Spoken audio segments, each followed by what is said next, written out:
Morning, folks. It's day 20. That means we've 7 days left of our positivity challenge. I hope you all enjoyed your day yesterday, had a chance to do some self-care and enjoyed all those chocolate eggs. I know for me, I'm in dire need of a detox today after those last few days of eating rubbish. We're going to have, our emotions are going to come in waves. We're going to have good days. We're going to have bad days. Doing the same thing over and over again and expecting a different result is one of the definitions of madness. And a lot of times we end up doing that. We do the same thing, we act the same way, but yet we're expecting a different outcome. And it's not really going to happen. So how we view things can really change the experience that we're having. Use your triggers, something that stresses you, just as a reminder to be mindful, to stay in the moment, to be grateful. If you're faced with something, how you think about it is going to affect the outcome. So for an example, you have your words, you have your thoughts, and you have your actions. So you go over to Aldi, there's a huge queue. Your thoughts are, oh, I'm just having such a bad day. This is the last thing I need now, having to wait in this queue.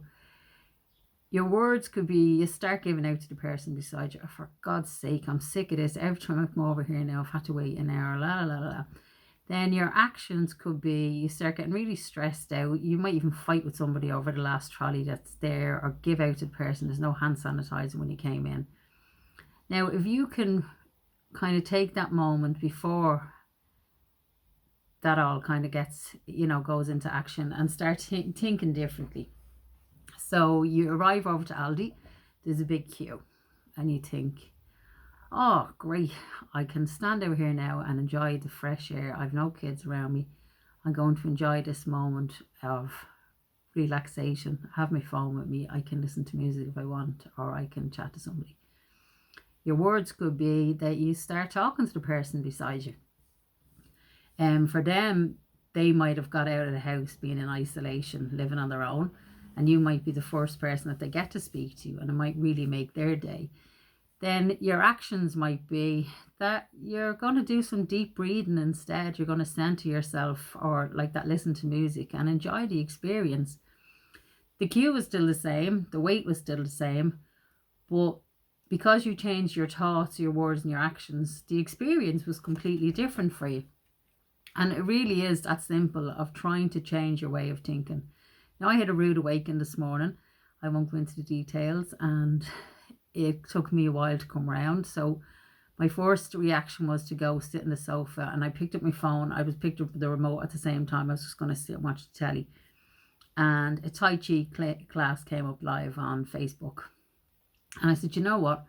I'm not going to sit here and get myself in a bad mood. I'm going to jump up. And I did the Tai Chi class. Then I did Kenneth's workout, and then I did a mindfulness. That's because I was struggling this morning to try and keep positive. So I decided to change my thinking. I changed my action as well. And now I'm actually in a much better place than I was a couple of hours ago. So try something different. See if you can turn things a little bit around for yourself. We were talking about restorative practice all last week. We looked at all the different questions. What happened? What were you thinking? What have you thought about since? Who has been affected? And what do you think should happen now? Now, I don't know if you've had a chance to use any of these, but if you're to use any of them, definitely the first one is going to really get things to, to change a little bit, is what happened. Start listening to your kids.